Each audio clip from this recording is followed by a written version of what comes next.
Let's get started.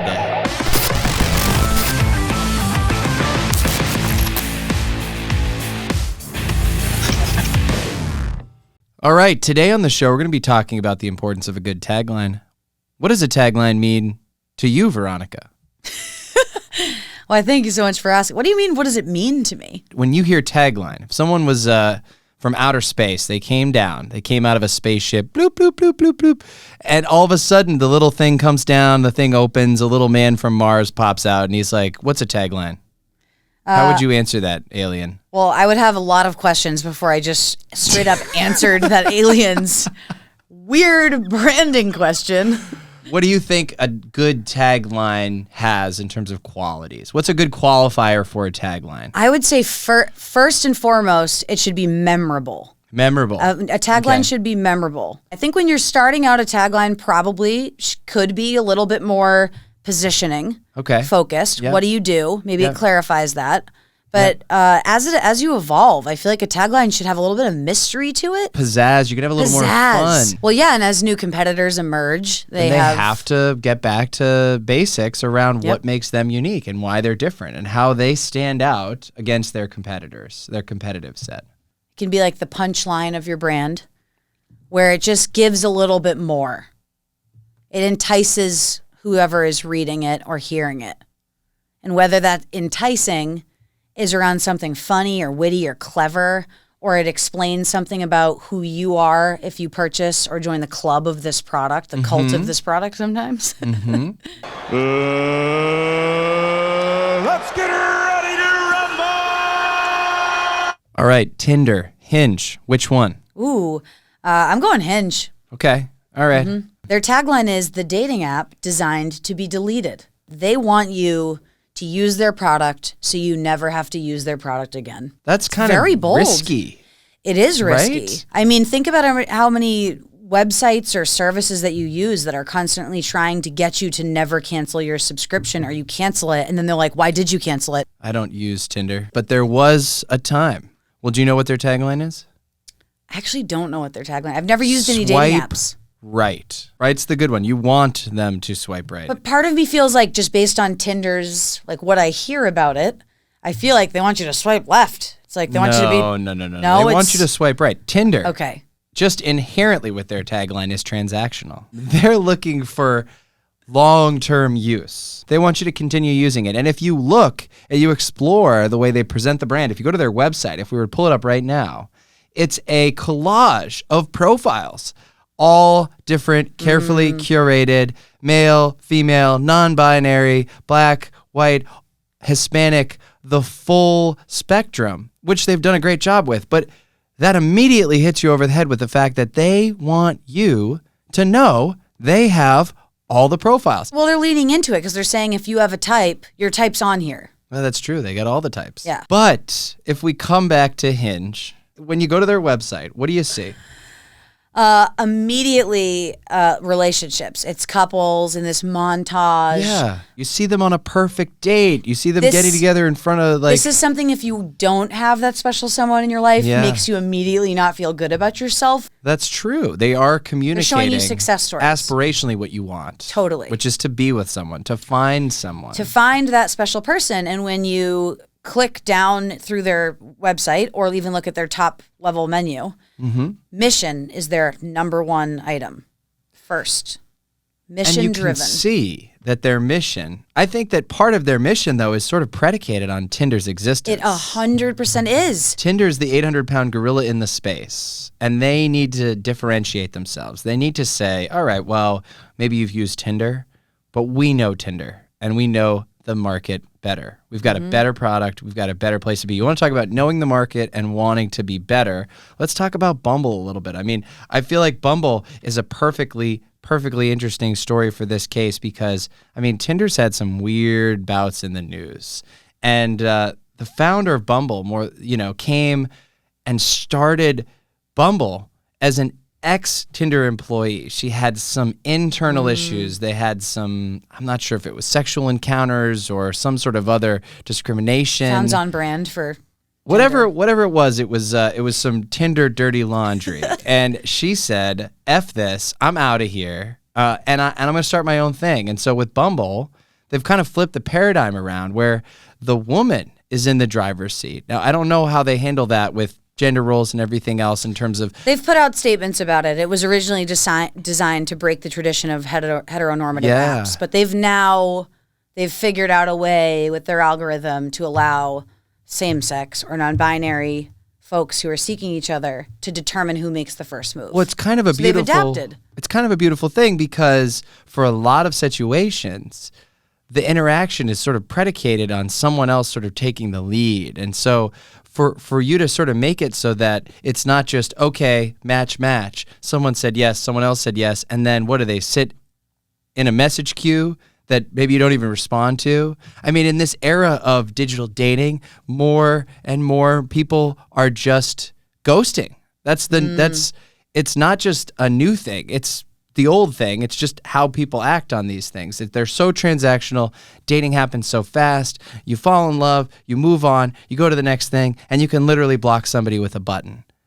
So I think all of these apps, there's a place for a little bit more humanity in the experience. And I know that's what Bumble sort of set out to do with women being in the driver's seat in that case. Obviously, they've evolved their platform. What's Bumble's tagline? Do we know? Hold on, let me look it up here. Let me look it up. Let me check my notes. Tom always has the answers in his notes. Let's see. Okay, hold on. Refreshing the page. Make the first move. Exactly on par with what we were just talking about. All of these apps, they have taglines that have moved beyond, let me explain what I do. They're now explaining their position in the marketplace. Yeah. And that's fundamentally what brands do over time, especially in spaces like this, where they're so commoditized, where most all of these brands are household names now. What's the first dating app? Do you know what one of the first dating apps that came to market? I mean, are we going to consider like a standard browser-based website an app? Yeah. We're gonna Match.com, eHarmony? Match.com, eHarmony. What was the first sort of Tinder-esque app that existed in the marketplace? I feel like this is a trick question. There's no trick here. I feel like you're going to be like, Facebook, haha. Well, kind of technically, right?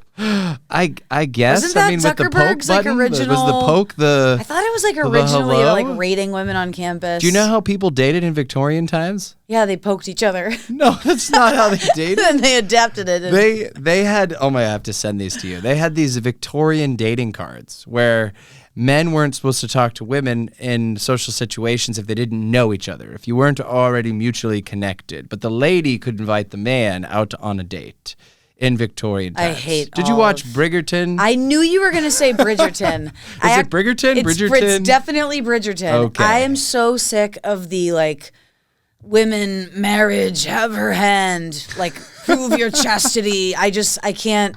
I get it. People say it's good.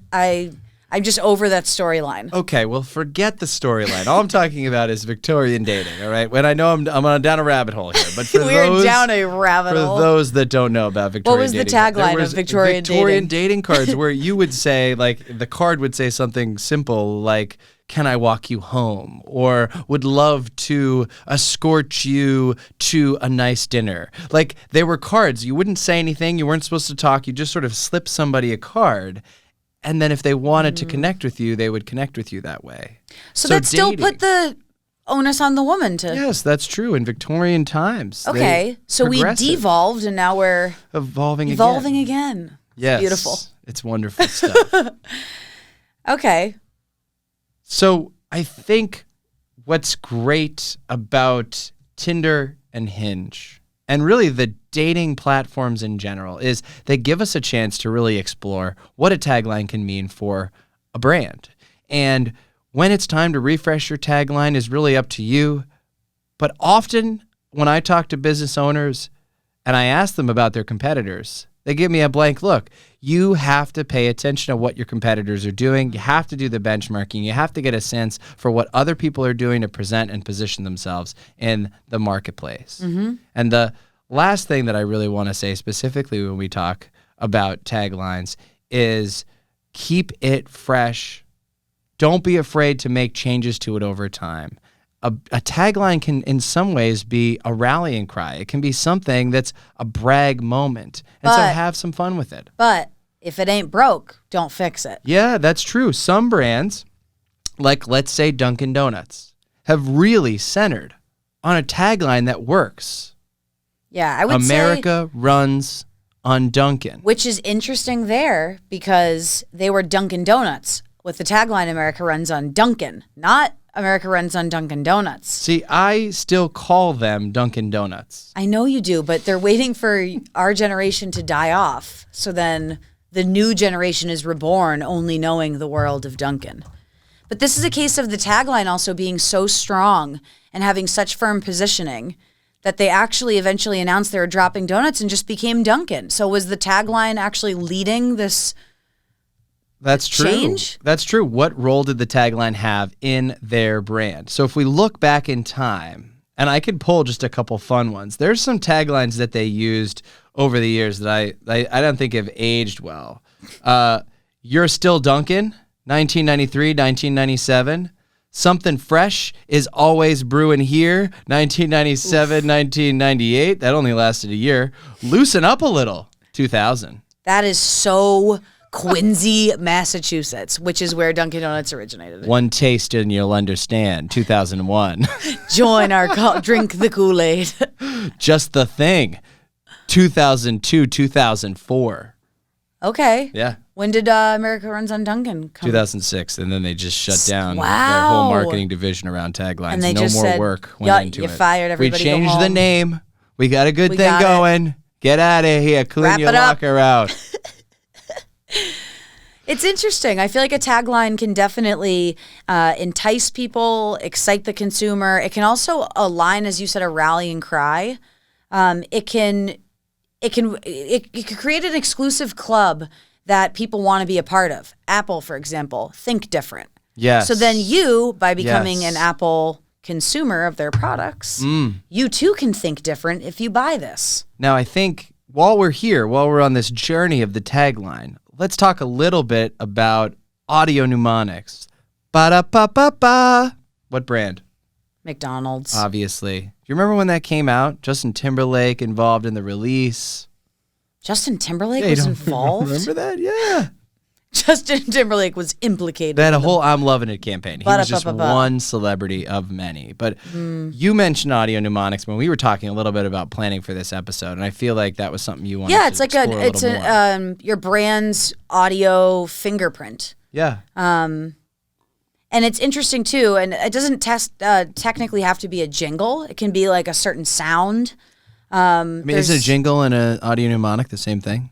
An audio mnemonic could more be like a sound. Okay. Like I'm trying to think of Whereas a jingle would be something song that or tune, has a something little bit of a people sing tune, but along. also some vocals. Yeah, I'm trying to think of a good. I mean, the only thing that's coming to mind is the noise from Law and Order when they do a scene change, and it just goes dun dun. That is the most. That is an iconic audio mnemonic. I know exactly what you're talking about, but I can't actually. I can't vocally say that, but make that's that also sound. part of. It's supposed to be more of a sound. How great would that be if we just had the Law and Order queued up? It's improv, people. Gotta just run with it. But a jingle can be really impactful as well, especially when you have a jingle followed by your tagline and you get cocky enough to the point where you go, everybody's caught on that it's the jingle is the thing that they remember. McDonald's, ba-da-pa-pa-pa, I'm loving it. Eventually, has been recent campaigns, it might just be a recent ad campaign and they're going back, dropped I'm loving it. So they just go, ba-da-pa-pa-pa, very mysteriously. And you know in your head, everyone's going, I'm loving it. And they're like, Resentfully loving loving it. I love to hate But it. you know, that's sort of like, if we want to use a logo as an example, brands slowly dropping the word mark and just focusing on the mark. Yeah. And so over time, you could take that logo and you can make it just the mark. And you can have a lot of fun with how you use your mark. But you can't start there. No. So when you're first starting out, Nike couldn't just do the swoosh and have just do it. That wouldn't make any sense. It's It had to about be building Nike, just do it. credibility. Yeah. It's about building credibility. And it's about making it so that your brand is recognizable. And it's about defending that brand recognition over time. And that's where I was sort of surprised as we did a little bit of research. some of these brands that I think of synonymously with one tagline, how many they had to try to get it right. Mm-hmm. So one thing that surprised me in doing the research for this episode was that Tinder and Hinge are actually owned by the same company. No. And it's not just Tinder and Hinge.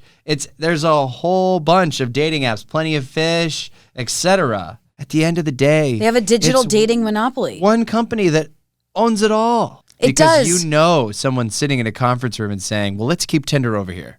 Yeah, let's keep their brand let's keep- identities, their taglines, their brand messaging Yes. separate. So if somebody thinks that Tinder isn't for them, they're going to come to Hinge, but they're not going to know that we're the same company, and vice versa. So we've talked a lot about big major brands, right? So what would homework look like? I think homework would look like sitting down, getting a nice beverage of Maybe choice. with a cup of coffee, Yeah. kombucha, something. Cup of coffee, if it's in the morning, unless you are one of those people who drinks coffee all Maybe day. 20 minutes, for sit it. down, really think about it, get a pen, a paper out, start ideating. Get just a paper. Maybe a whole pad, and then start laying Review it out. your brand. Well, if you already have a tagline, first of all, if you don't have a tagline, then You're probably not listening to the show. back it up. You're probably not. yeah. No one's listening. And if you are, sit down, get a pen and paper, write down your company's tagline. First of all, is that something you're proud of? Do you like that? Did you come up with that? Did someone who used to be in marketing come up with that? They're no longer with the company. The company's evolved. Maybe we made it 3 years ago. That guy Yeah. doesn't work here. Is it doing anything for you? Does that company excite you? Because if this is your business and you're putting your life's energy into building it, or building it for a company that you believe in or you love or you like getting a check and you're just going to keep working there, that's fine too. You want them to be successful. And you should be proud of it. And don't keep it because it's on a truck. Yes. Don't keep it because you have it on the letterhead that you bought. Oh my gosh, 6 months ago. don't be afraid to throw all the old branding out. Don't let that rule you. The power of messaging is tremendous and transformative. Whether we're looking at your customers or whether we're looking at your employees, your team members, it should inspire, it should differentiate, it should set you apart. Nobody wants their brand to be, the last one to get picked at kickball. You want to be top of your class. And Yeah. so your messaging should be refreshed over time. It should be unique. It should be fun. It should be punchy. I definitely agree. And once you've uncovered that tagline that you really do feel like speaks to who your brand is, what your company is, what you offer, is enticing for prospective employees to join your team, it's just something that your team's generally proud of, make that work for you. Put that on a truck. Put that on a billboard. Find other ways to utilize that tagline and make that part of your culture and your brand. And you know what's great about a tagline? If you have a really great tagline, that can help inform all sorts of other messaging that your brand uses. So you're starting to build brand architecture. Mm-hmm. And we're really just scratching the surface on that, but that can be transformative. And if you for want your to organization. and if you want to dig a little bit deeper below the surface, we know some people you could talk to. You know someone? I know someone. I may know somebody. You know someone's. I may know someone's. And now for something completely different. So what I want you to take away from today is that your tagline is an important brand asset. You need to take a hard look at it and make sure that it properly represents your business. And don't be afraid to change it. Don't be afraid to change. These big major brands change their taglines, their mission statements, their brand values. Messaging should be working for you. It should be differentiating you. It should be helping you with your brand positioning. And it's never too late to make a change. With that, we're out, folks. Thanks so much for listening to Brand to Brand. If you like what you heard, hit the subscribe button, leave us a review, and don't keep us a secret. Tell your friends.